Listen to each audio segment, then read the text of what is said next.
Hello everyone, and welcome to this GibbsCAM Tech Tip. In this GibbsCAM Tech Tip, we're going to show you how to set up complex tool holders for turning. In this case, a tool holder with multiple positions. We're going to show you how to set it up. We're going to show you the key features and how to make it work easily. We'll build a couple of tools, generate some tool paths. Okay, so here's our part. Now what we want to do is check to make sure that it's in the right place, which it is. And we'll need two coordinate systems, which I've already created. So position 1 is for the 0 position, and position 2 is for the 15 degree in this case, clockwise, as it were. Okay? So now what we're going to do is go up here and we're going to open up the tool block library, make sure we're in the right library, and we're going to edit that. Now we need to create a receptor, so we're going to do add receptor, and in this case the label is going to be P1, and we'll just make that 0 position. Okay, and we'll say okay to that, and we're going to use this coordinate system here from the current coordinate system. Automatically fills in the values. It's really perfect. We'll switch coordinate systems, and now we need to build another receptor. In this case, P2, period. And that's what's important here, the period. So P2 period, that's what tells the software that there's a second position on this tool block. Okay? So here we'll just put in 15 degree. The P2 period, I can't stress enough, is critical. Okay? And we'll just say okay to that. Now what we want to do is use from current coordinate system, fills in all the values. You don't have to calculate anything. It's all done. Perfect. Next, we're going to add the bodies. So we'll go to root, add child, simulation body.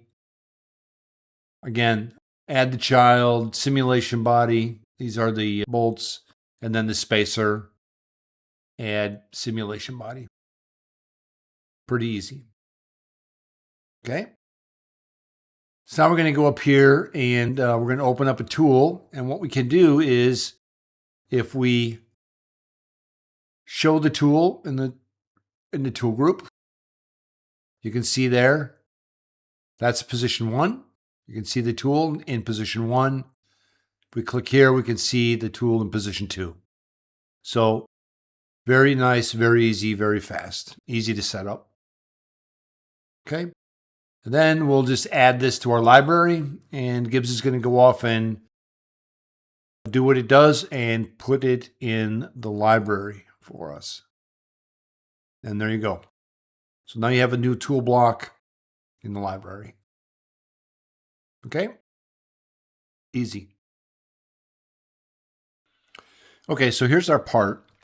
And there's something else we need to set up. So we're going to go up here and we're going to set up the machine data. Make sure you're in the right machine because it is machine specific. And here we're going to set up the tool position configuration. Now, what does that mean? Well, the tool block is going to be on position 1 on the turret, and it's going to share position 24 in a clockwise manner. Okay? So that's how it works. So 1 and 24 going clockwise. So what we want to do is go down here to 24. So 24 is the angle position.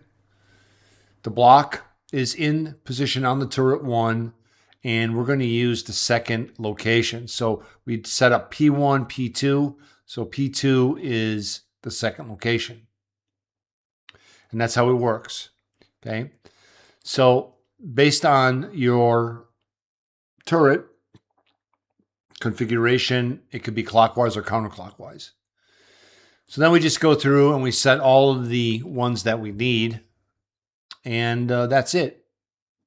Okay.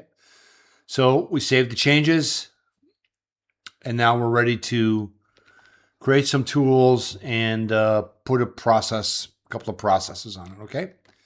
So we'll open up our tools, and We'll set this to position 1. And this is the way I would do it. Pick the block. There's the block we created.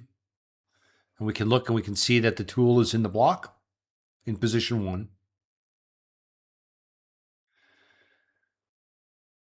Then I would close this and create tool 24. Now, just make sure it goes the right way. But you'll notice that it shares the same block in position 1, and you see that the tool is in the correct orientation. You don't have to do anything. You don't have to change any numbers. You don't have to make any calculations. It automatically goes in the right position. Okay. So now we would just generate a couple of tool paths as if we would just normally create some tool paths just to show you. And we'll drag that up there and we'll do that. And then we'll just bring down the 15-degree tool and we'll just do so we have a rough and finish, for example. All right. Let's look at that in a rendering. Now you'll be able to see that there's the tool block we created. Here's tool 1, our roughing tool, and you can see the finish tool there at 15 degrees. Okay? So easy to set up. Remember, P2 period is important. If you have any questions about this or anything GibbsCAM, please contact your local reseller. Thank you.